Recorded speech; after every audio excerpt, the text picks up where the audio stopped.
Hi, this is Kelsey Vigalski, and in this video we're going to be looking at the Federalist papers that you need to know for the AP Gov exam, along with some tricks as to how to remember them. So let's get right into them, and first starting with Federalist number 10, and this is going to look at the role of factions, which Madison is going to sort of see as inevitable. And while he does, of course, want to remove factions altogether along with some of the causes, he sees that this is sort of, not a realistic solution. So as a result, he's going to sort of try to control their impact. And in particular, he's going to see that really in a small democracy, this cannot really stop the rise of factions because they are innate to man. So you're going to have Madison really advocating for a large republic in which you have so many factions that not one faction over another could dominate.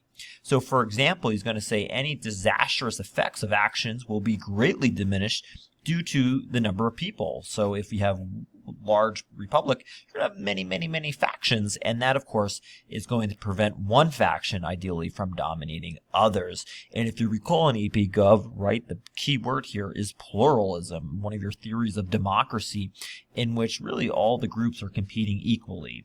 So with that, a good way to remember this, how I teach my students, is you look at Federalist number 10, it sort of looks like an I and an O, and it's in the word faction. So think of it that way. Never said these were going to be great ways to remember them, but of course this is one way to do so.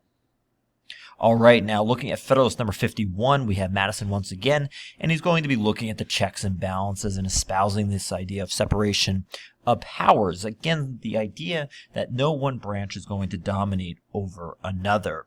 And what I thought was a fantastic quote from 51 was that ambition must be made to counteract ambition. And thus, you're going to be preventing encroachment from one branch encroaching into another. He's going to say in particular, too, that these functions of each branch have to be independent from one another in order for them to perform their functions. So if you think about it, for example, when, Congress might pass a bill that might infringe on the Constitution, right? The Supreme Court, when it gets that case eventually, can make that law unconstitutional, right? That's the role of checks and balances and separation of powers. So the judiciary interprets, Congress is going to make the law, and of course the president is going to execute them.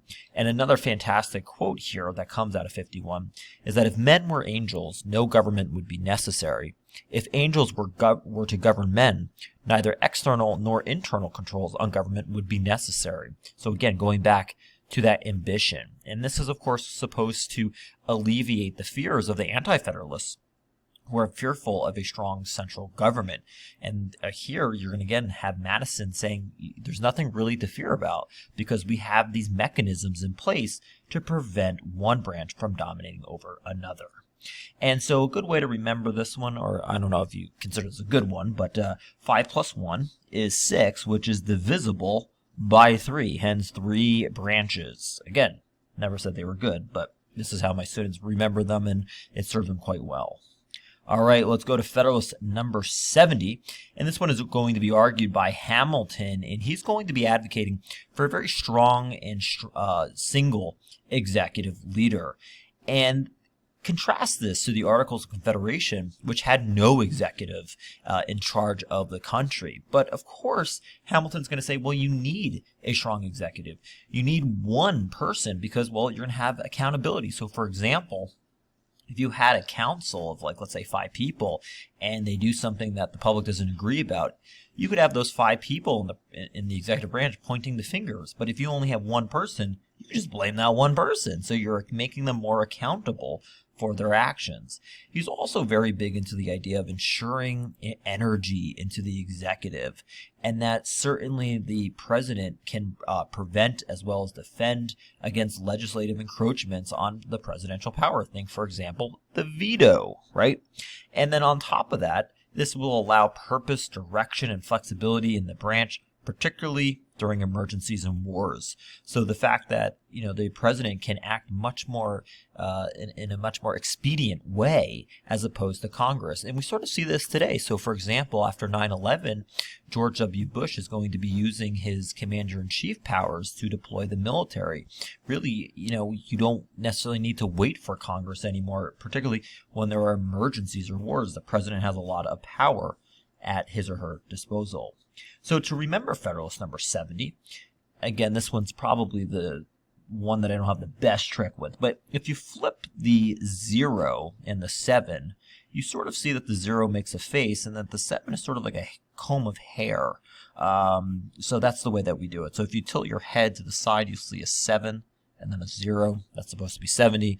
Hence, it's representing a person, the person being, of course, the president, which Federalist 70 is talking about. And then lastly, Federalist number 78, this being written by Hamilton, that the judicial branch is really the weakest branch. And he's saying that we need to have a court system, in particular a Supreme Court system, in which it has no influence over the sword nor the purse.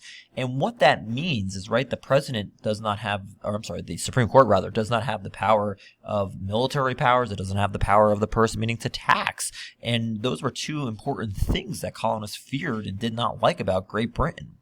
And absolutely, when you look at the judicial branch, it is dependent upon the other branches to implement its rulings. So if the Supreme Court were to rule saying something outlandish and the executive branch does not agree with it, well, then its decision is never going to be implemented. So it really is the least threatening branch, according to Hamilton.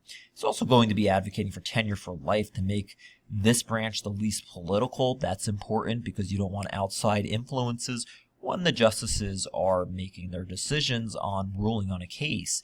So the fact that they have tenure for life, that they are supposed to be the most apolitical branch, is one thing that is a benefit from tenure for life. So they're not beholden to the president for appointing them to the Supreme Court. And interestingly enough, this is the essay cited the most by the Supreme Court justices today. So in a good way to remember this one, with Federalist number 78, just think 7, 8, 9, 9 Supreme Court justices. So let's just recap our 4 Federalist papers that are required for the exam. Again, faction, Federalist paper number 10, hence the 1 and the 0, or the I and the O. And then when you're looking here at Federalist 51, 5 plus 1 is 6, which is divisible by 3. And then 7, 8, 9, of course, you are looking at Federalist number 78 with the Supreme Court, and then Federalist number 70 dealing with the executive. Hence, this is our person flipped with the 7 and the 0. I hope these corny ways will be of help to you.